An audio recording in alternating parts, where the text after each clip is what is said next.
Jonah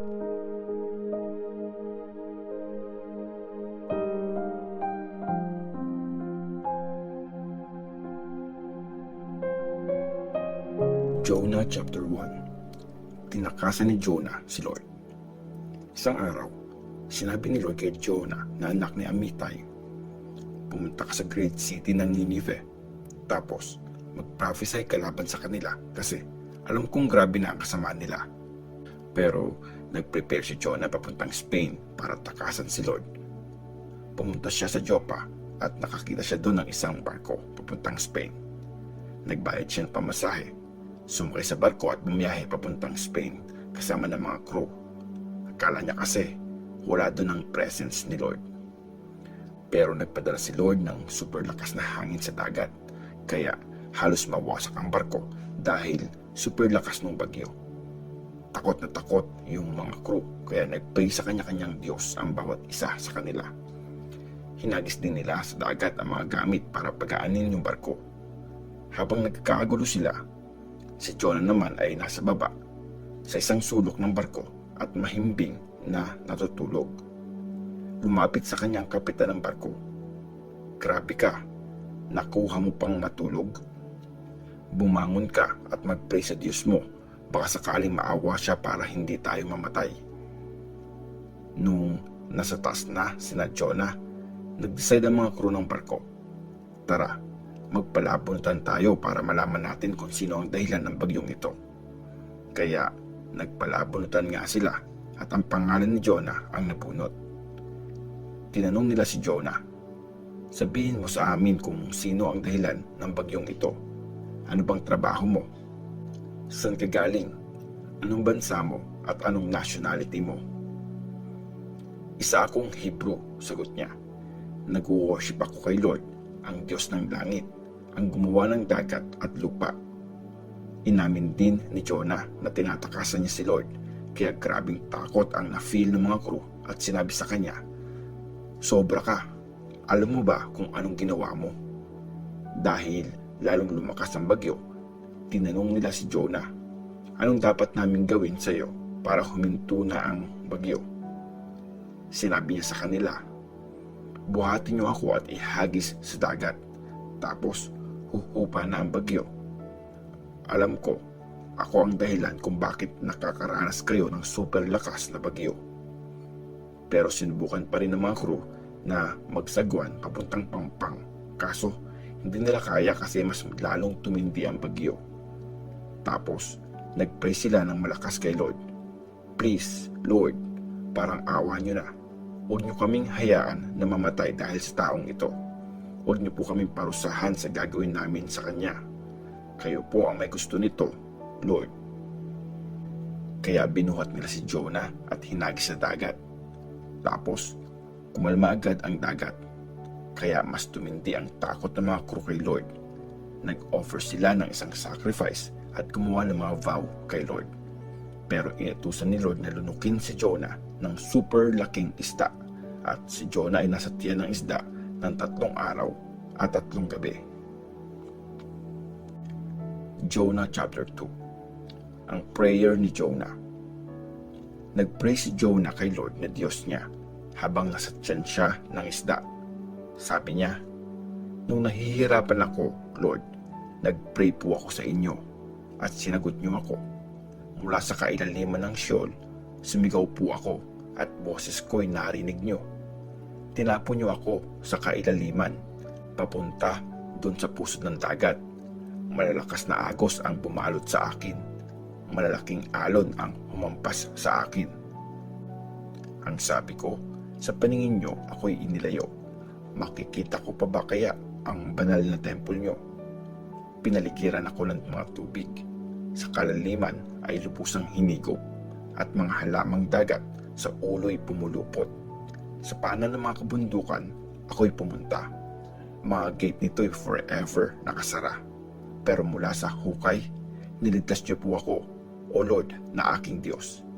Habang ang buhay na ito'y unti-unting nawawala, kayo po, Lord, ang aking naaalala.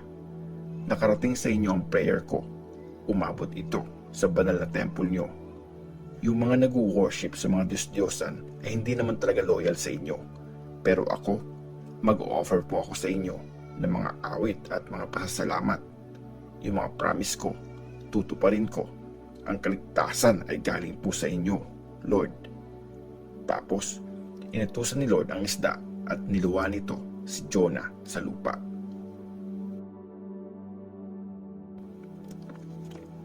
Jonah chapter 3.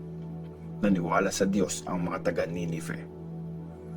Sinabi ulit ni Lord kay Jonah, tumayo ka at pumunta ka sa great city ng Ninive. Tapos, sabihin mo sa kanila ang message ko.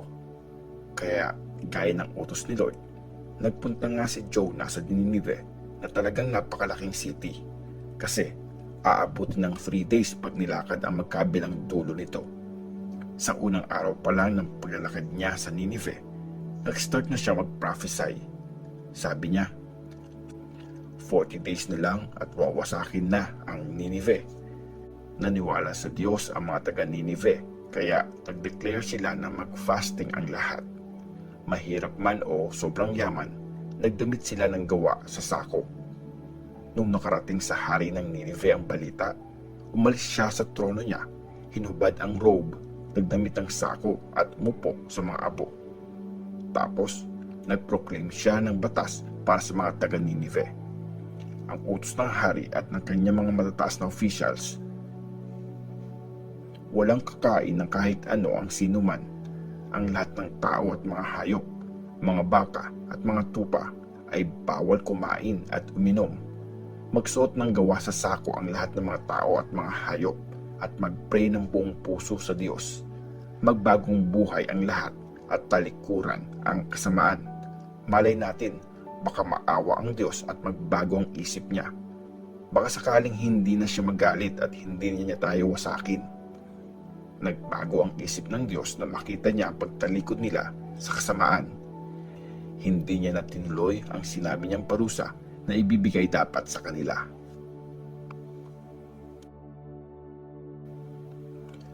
Jonah chapter 4. Nagalit si Jonah. Pero sobrang na-disappoint si Jonah dahil dito at nagalit siya. Nag-pray siya kay Lord. Ito na nga ba ang sinasabi ko, Lord, nung nandun pa ako sa lugar namin? Kaya nga ako tatakas papuntang Spain kasi alam kong mabuti at maawain Diyos kayo. Hindi kayo nagagalit agad at punong-puno kayo ng pagmamahal. Lagi kayong handang mag-decide na hindi magparusa.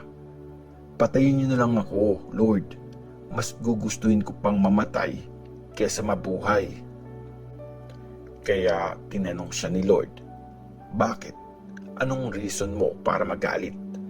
Pagkatapos, lumabas ng city si Jonah at nagstay sa bandang east.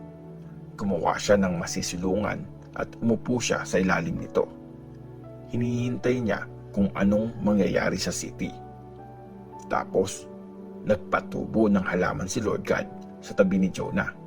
Nagbigay ito ng lilim sa kanya para hindi siya mainitan. Kaya super happy si Jonah sa halaman. Pero nung mag-uumaga ng sumunod na araw, naglagay ng uod ang Diyos para kainin yung halaman. Kaya nalanta ang halaman. Nung tirik na ang araw, nagpadala ang Diyos ng nakakapasong hangin mula sa east. Dahil dito, napakainit nung sikat ng araw na tumatama sa ulo ni Jonah na halos mahimatay na siya. Kaya nag-wish siyang mamatay na lang. Sabi niya, mas mabuti pang mamatay na lang ako kesa mabuhay. Pero sinabi ng Diyos kay Jonah, nagagalit ka ba kasi nalanta ang halaman? Galit na galit. Gusto ko nang mamatay, sagot niya. Tapos, nagsalita si Lord. Nagagalit ka kasi concerned ka doon sa halaman pero hindi naman ikaw ang nagtanim at nagpatubo nun. Tumubo yun ng isang gabi at nawala rin ng isang gabi. Tapos ngayon, sa Ninive, sa great city ng Ninive ay merong mahigit 120,000 na ang mga taong hindi ma-discern kung anong tama o mali at napakarami ding mga hayop doon. Hindi ba dapat maging concerned din ako sa kanila?